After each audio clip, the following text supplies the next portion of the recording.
একটি শান্ত গ্রামে থাকত এক চতুর শিয়াল। শিয়াল সব সময় ক্ষুধার্ত থাকত আর সুযোগ পেলেই গ্রামের পশু পাখিদের খাওয়ার চেষ্টা করত। সেই গ্রামেই ছিল এক মোরগ, যে সকালে ডাক দিয়ে সবাইকে জাগাত। মোরগটা সাহসী হলেও শিয়ালকে ভীষণ ভয় পেত। আজ কোনোভাবে ওই মোটা মোরগটাকে ধরতেই হবে। সেই শিয়ালটি গাছের নিচে বসে চতুর চালাকি সাজালো।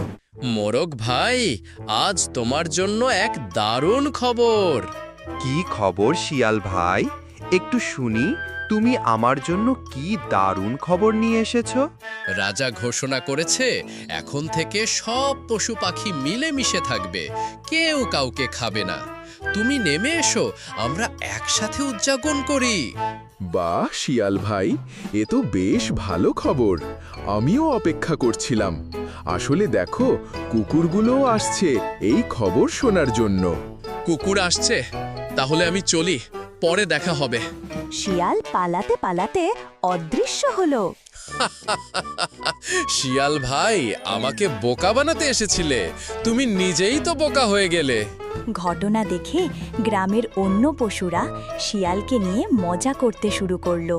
তারা বলতে লাগলো, বুদ্ধি দিয়ে শক্তিশালী শত্রুকেও হারানো যায়। এই গল্পের মূল শিক্ষা হলো, কেবল চালাকি দিয়ে সব সময় জয় পাওয়া যায় না। শিয়াল যতই চালাকি করুক, মোরগ তার বুদ্ধি আর সতর্কতা দিয়ে তাকে হারিয়েছে। তাই জীবনের শক্তি নয়, বুদ্ধি আর সতর্কতাই সবচেয়ে বড় অস্ত্র।